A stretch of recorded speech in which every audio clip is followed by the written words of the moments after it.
اهلا وسهلا بكل المتابعين الكرام، والنهارده هنحاول نرد على سؤال اتكرر كتير من السادة المتابعين الكرام، وهو ايه؟ هل الزيارة المتعددة اتلغت خلاص ومش هترجع تاني؟ يعني الزيارة المتعددة اللي هي 365 يوم وإقامة في المملكة 90 يوم. وكمان هنعرف مع بعض ايه قصة شروط الحصول على تأشيرة الزيارة العائلية للسعودية اللي نزلها موقع وجريدة اليوم السابع، وإن الزيارة العائلية أصبحت لمهن معينة داخل المملكة وغير متاحة لكل المهن، وكمان بيكون لها شروط محددة لقبول الطلبات، وكمان حددوا فيها درجة القرابة. كل ده هنوضحه، ولكن في البداية ما تنساش اللايك الجميل بتاعك والاشتراك في القناة علشان يوصلك كل جديد أول بأول. أول حاجة هنوضح فيها، هل فعلا تم إلغاء الزيارات العائلية المتعددة اللي هي 365 يوم وإقامة في المملكة 90 يوم؟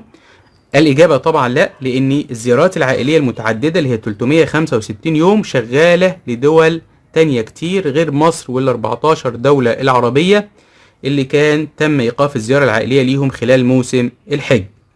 ولكن في بعض مكاتب تسهيل زي تسهيل سوهاج والسويس بيأشروا بتأشيرات زيارة عائلية متعددة 365 يوم وإقامة في المملكة 90 يوم، وفي بعض مكاتب تسهيل الأخرى أصدرت تأشيرات زيارة عائلية متعددة ولكن ب90 يوم فقط.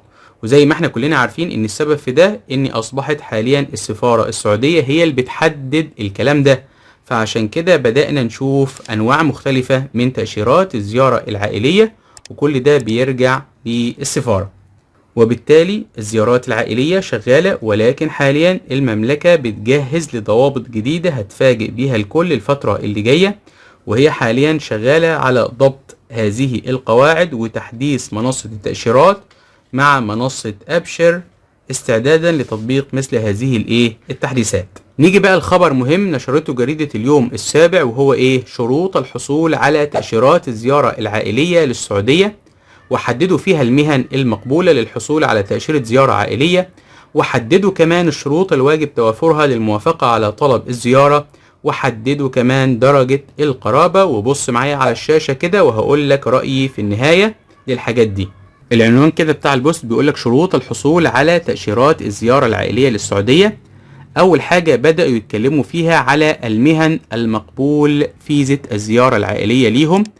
قال لك أول حاجة يجب أن يكون مقدم الطلب حاملا لإقامة سارية ويعمل في أحد المهن غير الفردية. يعني هنا عاوز يقول لك إن شرط أساسي وأنت بتقدم على طلب الزيارة إن الإقامة بتاعتك تكون سارية وشغال في أي مهنة من العمالة المهنية وليست الفردية أو العمالة المنزلية. تاني حاجة قال لك تقبل طلبات المهن العليا والمتوسطة. الحاجة التانية حط لك عنوان كده قال لك المهن المقبولة في الزيارات، وادانا هنا أمثلة زي مهنة المهندسين والأطباء والمدرسين والفنيون والمحاسبون والمسوقون والإداريون وأي مهنة غير مصنفة كعمالة فردية. طيب يا ترى إيه شروط الفيزا أو تأشيرات الزيارة العائلية؟ قال لك توفر إقامة سارية، مهنة المقيم من المهن المعتمدة لتقديم هذا النوع من طلبات الزيارة العائلية. تاني حاجة تصديق الطلب إلكترونيا من جهة عمل المقيم. طب يا ترى إيه شروط الحصول على هذه الفيزا؟ قال لك أول حاجة إن الشخص اللي أنت هتقدم له على زيارة عائلية يكون درجة القرابة من الدرجة الأولى. تاني حاجة تكون جوازات السفر بتاعتهم سارية. الحاجة اللي بعد كده ألا يقل عمر الشخص اللي هو الزائر عن 18 عاما ما لم يكن برفقة أحد والديه. يعني الأشخاص الأقل من 18 عاما يجب إن هو يكون برفقة أحد الوالدين. الحاجة اللي بعد كده اجتياز الفحص الطبي الشامل، وبعد كده الحصول على اللقاحات ضد الأمراض المعدية. طبعا الكلام ده نشره جريدة وموقع اليوم السابع، ولكن إلى الآن مفيش أي تعليمات واضحة في المملكة العربية السعودية بمثل هذه الشروط. طبعا الشروط دي في بعض منها صحيح وفي بعض منها غير صحيح.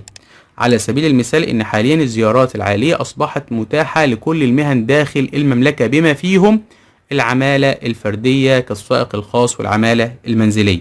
بس كده انا حبيت اوضح علشان الناس بس ما تتخضش، وخاصة ان في ناس كتيرة مقدمة على طلبات زيارة عائلية ولحد الان لم يتم الرد عليها. فبص زي ده هيعمل قلق كبير بالنسبة للناس اللي هي مقدمة على تأشيرات زيارة عائلية متعددة. بس كده نبقى وصلنا لنهاية فيديو النهاردة. لو عجبك ما تنساش اللايك والاشتراك في القناة، والسلام عليكم ورحمة الله وبركاته.